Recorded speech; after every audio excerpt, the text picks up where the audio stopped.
নমস্কার, সবাই কেমন আছেন?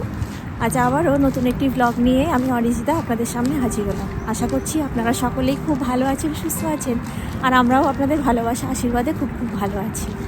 আর আজকে একটা ছুটির দিন। এখানে খ্রিস্টানদের কোনো একটা অনুষ্ঠান থাকার জন্য আজকে অফিস কাছারিগুলো সবই ছুটি। তাই আজকে একটা রানিং ডে হওয়া সত্ত্বেও ছুটি পাওয়ার জন্যে আমরা দুজনে বেরিয়েছি, ওই একটুখানি হাঁটবো, যাবো। আর আজকে একটা বাংলাদেশি দোকানে যাওয়ার খুব ইচ্ছা আছে, গিয়ে দেখবো সেখানে কেমন মাছ টাছ পাওয়া যায় আর কীরকম কী মাছের দাম। তার আগে এখানে একটা সুন্দর ঘাট আর কি, তাই তো, ওই ফেরি একটা ফ্রি রাইড চালু হয়েছে, সেটা একটুখানি যাবো, একটা ফ্রি রাইড করবো আর আপনাদের সঙ্গে শেয়ার করবো সেই এক্সপিরিয়েন্সটা। তাই সেটা দেখার জন্য অবশ্যই ব্লগটা কিন্তু প্রথম থেকে শেষ পর্যন্ত সাথে থাকবেন। চলুন দেখা যাক আজকে ছুটির দিনটা কিভাবে কাটাই, যাওয়া যাক। বসন্তকালের আমার আরও একটা দারুণ পছন্দের জিনিস হচ্ছে এই ঘাসের মধ্যে থেকে উঁকি দেওয়া এই মিষ্টি মিষ্টি ফুলগুলো। এত রকমের ফুল এখানে ঘাসের মধ্যে থেকে কোনো যত্ন ছাড়াই বেড়ে ওঠে, সেগুলো দেখতেও খুব ভালো লাগে। দেখুন কি সুন্দর কালার ফুলগুলোর। আর এখন আমরা রাস্তার পাশ ধরে হেঁটে যাচ্ছি। এখানে কিছু কনস্ট্রাকশনের কাজ হচ্ছে, তাই রাস্তার দুধারটায় একদম সুন্দর ব্যারিকেড করে ঘিরে দিয়েছে, আর মাঝখান দিয়ে হেঁটে যাওয়া, দৌড়ানো, সাইকেল চালানোর রাস্তাটা কিন্তু খুব সুন্দরভাবে অক্ষত রেখেছে। এখানে কিন্তু রাস্তায় যতই কাজ হোক, হাঁটা এবং সাইকেল চালানো, দৌড়ানোর রাস্তাগুলো কিন্তু কোনোভাবেই কভার করে না। আর আজকে আমরা ঠিক করেছি যে আজকে যেহেতু ছুটির দিন, অনেকটা রাস্তা হাঁটবো আর গথেনবার্গের আমাদের বাড়ির কাছে এরিয়াটা ঘুরে দেখবো। এখানে গরমকাল পড়লেও ঠান্ডাটা এখনও কিন্তু যায়নি। আর এখন এই মুহূর্তে বাইরের টেম্পারেচার প্রায় 10 ডিগ্রির কাছাকাছি। খুবই ঠান্ডা বাইরে, জ্যাকেট, সোয়েটার সবই পরে যেতে হচ্ছে। আর প্রচণ্ড হাওয়া দিচ্ছে। আর কাল থেকে আকাশটা বেশ মেঘলা, হয়তো কয়েকদিনের মধ্যেই বৃষ্টি নামবে, আবার ওয়েদারটা আগের মতো ঠান্ডা হয়ে যাবে।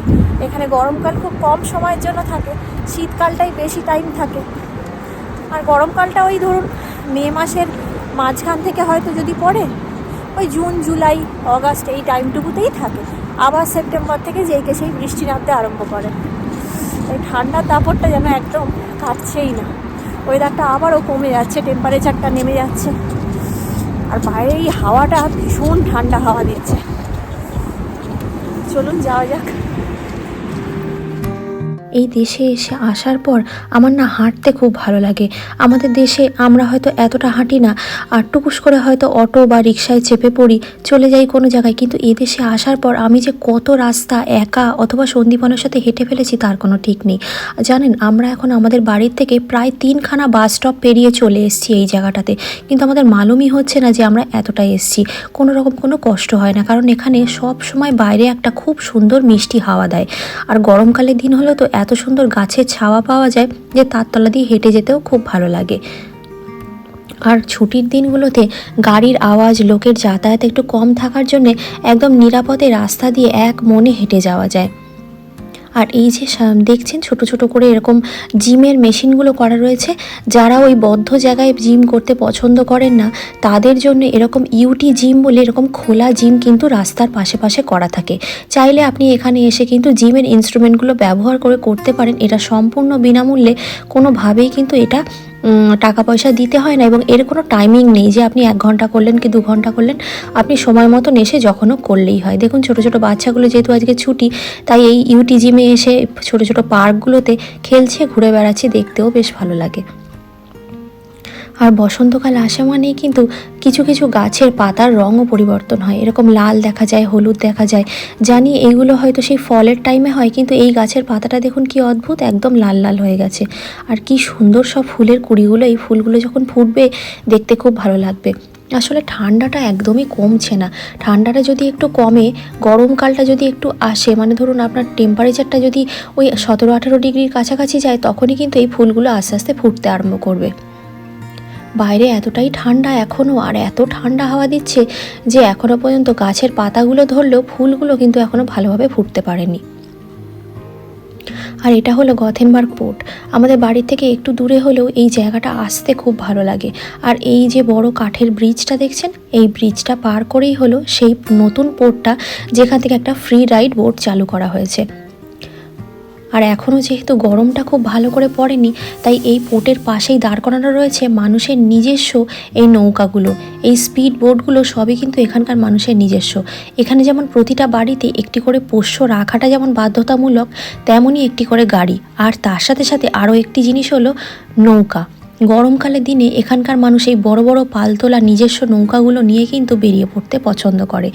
ফিশিং করেন, ঘন্টার পর ঘন্টা বোট চালায়, তারপরে পরিবারের প্রচুর মানুষের সাথে বোটের মধ্যে বসেই লাঞ্চ করে, আর তার সাথে সাথে ঘুরে বেড়ায়।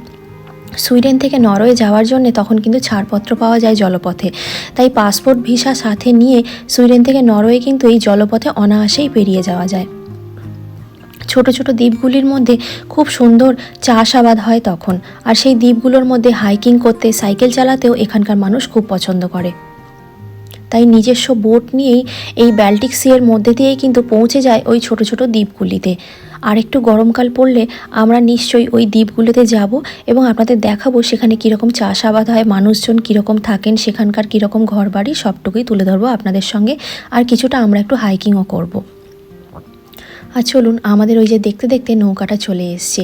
এই নৌকাটা গরমকালের জন্যই ছাড় দেওয়া হয়েছে ফ্রি রাইডের জন্য। এই জায়গাটার নাম হলো লিন্ডহোলমেন স্পিরেন। এই জায়গায় প্রচুর অফিস রয়েছে, বলতে গেলে এটা একটা অফিস পাড়া। তাই এখানে নতুন করে একটা ঘাট তৈরি করা হয়েছে, যাতে প্রচুর মানুষ, অফিস যাত্রী বিশেষ করে রানিং ডেগুলিতে এই বোটে চড়ে যাতায়াত করতে পারে। এখানকার যে ভ্যাস ট্রাফিক রয়েছে, অর্থাৎ বাস, ট্রাম, ট্রেন যাদের আওতায় চলে, সেই ভ্যাস ট্রাফিকের একটা মান্থলি টিকিট সিস্টেম রয়েছে। সেই টিকিট যদি আপনারা কেটে নেন, মাসে একটি করে একটা টাকা দিয়ে সেই টিকিট কেটে নেওয়ার পর কিন্তু বাস, ট্রাম, ট্রেন, বোট চারটেই কিন্তু সেই একটা টিকিটেই চড়তে পারবেন, 1 মাস ভ্যালিডিটি থাকবে। চলুন, বোটের ভিতরে ঢুকে পড়েছি। আর আমরা তো বসবো না, বাইরেটা গিয়ে দাঁড়াবো, কারণ বাইরেটা দাঁড়ালে দেখতে বেশ ভালো লাগে আস্তে আস্তে জল কেটে যখন বোটটা এগিয়ে পড়ে। আর দেখছেন, ছুটির দিন বলে ছোট ছোট বাচ্চা কাচ্চা নিয়ে বাবা মায়েরাও বেরিয়ে পড়েছে এই ফ্রি রাইডটা এনজয় করবে বলে। আর এইদিকে দেখতে দেখতে আমাদের বোটও ছেড়ে দিয়েছে। আর এই পুরো জলটা কিন্তু একেবারে নর্থ সিয়ের সাথে কানেক্ট করা, তাই জলের গভীরতাও প্রচুর। গথেনবার্গ যেহেতু পুরোটাই পোর্ট এরিয়া এবং জাহাজে করে বিভিন্ন জায়গা থেকে মালপত্র এখানে আসে, বড় বড় জাহাজ ঢোকে, তাই এই জায়গাটা কিন্তু পুরোটাই সমুদ্রের সাথে কানেক্ট করা। জলের প্রচুর গভীরতা রয়েছে, বড় বড় জাহাজ, শিপইয়ার্ড রয়েছে। বেশ ভালো লাগছে জানেন। তবে যদি একটু গরমকালটা পড়ে যেত তবে ভালো লাগতো। বাইরের হাওয়াটা যেন একদম কাঁপিয়ে দিচ্ছে। এমনিতে তো ঠান্ডা ছিলই, তার মধ্যে জলের হাওয়াটা ভীষণ কষ্ট লাগছে। তবে আমরা দেখতে দেখতে 5-6 মিনিটের জার্নি পূরণ করে লিন্ডহোলমেন স্পিরেন থেকে এখন চলে এসেছি একটি সেন্ট্রমে। এই জায়গাটার নাম হলো স্টেনপিরেন সেন্ট্রম। সুইডেনে যে কোনো বড় জায়গা যেখান থেকে বিভিন্ন জায়গায় যাবার বাস, ফেরি, ট্রাম, ট্রেন সবটাই মেলে, সেই জায়গাটাকে বলা হয় সেন্ট্রম। এই জায়গাটা আপনাদের সাথে আমি ব্লগে এর আগেও শেয়ার করেছি, কিন্তু রাত্রিবেলা যখন নিউ ইয়ারের টাইম ছিল, 31st নাইটে, ঠিক এই স্টেনপিরেন সেন্ট্রম থেকেই কিন্তু আতশবাজির একটা খুব সুন্দর প্রদর্শনী হয়েছিল নতুন বছরকে স্বাগত জানানোর জন্য। তখন কিন্তু আমরা এই স্টেনপিরেন সেন্ট্রমে এসেছিলাম। আর দেখুন গাংচিলগুলোর কি আনন্দ।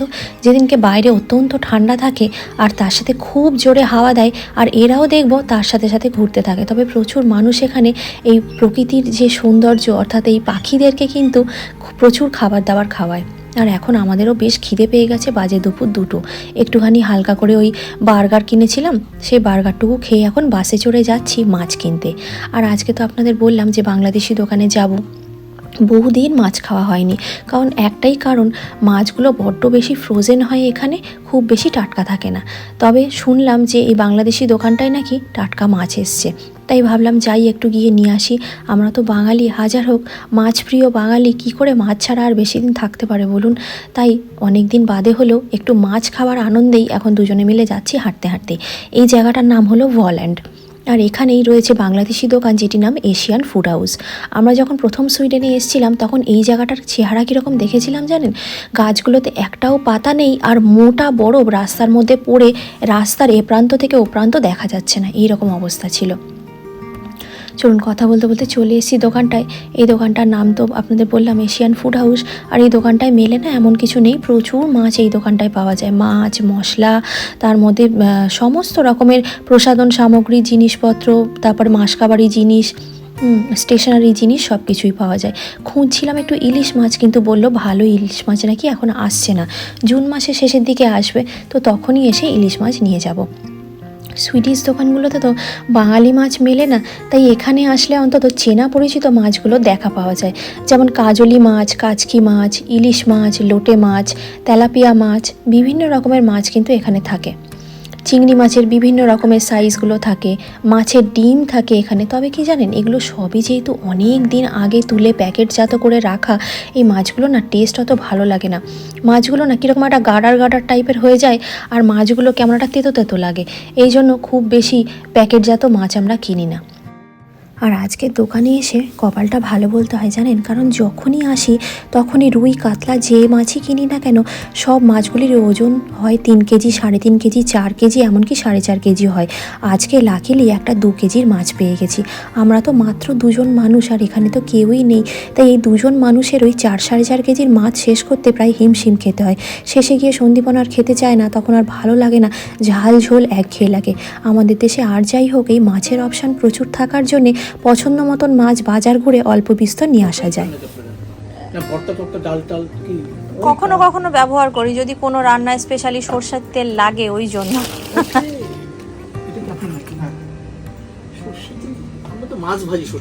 হ্যাঁ, মাছ তো ভাজি। যেহেতু এটা বাংলাদেশি দোকান, আমাদের সাথে যেহেতু কথার মিল আছে, তাই দোকানে গেলেই এই দাদার সাথে অনেকক্ষণ গল্প হয়।